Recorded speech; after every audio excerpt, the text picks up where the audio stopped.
দক্ষিণ কোরিয়ার বন্দর নগরী বুসানে মুখোমুখি হয়েছেন যুক্তরাষ্ট্রের প্রেসিডেন্ট ডোনাল্ড ট্রাম্প ও চীনের প্রেসিডেন্ট শি জিনপিং। অ্যাপেকভুক্ত দেশগুলোর ৩৩তম সম্মেলনে অংশ নিতে দুই নেতা বর্তমানে দক্ষিণ কোরিয়া সফর করছেন। এর আগে ৩০ অক্টোবর সকালে বুসানের গিমহে আন্তর্জাতিক বিমানবন্দরে পৌঁছান এই দুই নেতা। ট্রাম্প যান দক্ষিণ কোরিয়া ছেড়ে যাওয়ার উদ্দেশ্যে, আর এর কিছুক্ষণ পরই গিমহে বিমানবন্দরে অবতরণ করেন চীনা প্রেসিডেন্ট শি জিনপিং। তাদের আগমন ঘিরে বিমানবন্দরের নিরাপত্তা জোরদার করা হয়। বিমানবন্দরেই একটি দ্বিপক্ষীয় বৈঠকে বসেন এই দুই বিশ্ব নেতা। এর আগে ২৯ অক্টোবর রাতে দক্ষিণ কোরিয়ার প্রেসিডেন্ট লি জে মিউং ট্রাম্পের সম্মানে নৈশভোজের আয়োজন করলে সেখানে ট্রাম্প বলেন, আমার মনে হয় খুবই ভালো একটি বৈঠক হতে যাচ্ছে।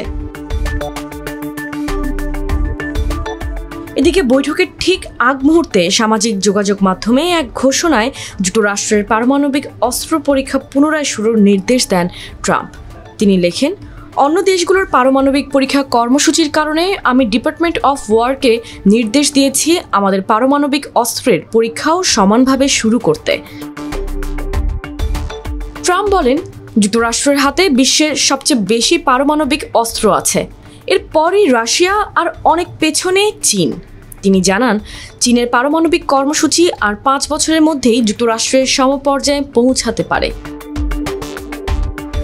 ১৯৯২ সালের পর এই প্রথম যুক্তরাষ্ট্রে পারমাণবিক অস্ত্র পরীক্ষা চালানোর নির্দেশ দেওয়া হলো। তখন Republican president George HW. Bush শীতল যুদ্ধের অবসানকালে এমন পরীক্ষায় স্থগিতাদেশ দিয়েছিলেন। সর্বশেষ ১৯৯২ সালের ২৩ সেপ্টেম্বর নেভাডা অঙ্গরাজ্যের ভূগর্ভস্থ স্থাপনায় ডিভাইডার নামের প্রকল্পের আওতায় একটি পারমাণবিক বোমা পরীক্ষা চালায় যুক্তরাষ্ট্র। যুক্তরাষ্ট্রের দীর্ঘদিনের নীতিতে বড় পরিবর্তনের ইঙ্গিত দিচ্ছে ট্রাম্পের এই নির্দেশ। বৈঠকে বসার ঠিক আগে এমন বার্তা প্রকাশ করে ওয়াশিংটন নতুন এক পরমাণু প্রতিযোগিতার সূচনা করছে কিনা তা নিয়েও আলোচনায় সরগরম এখন আন্তর্জাতিক অঙ্গন।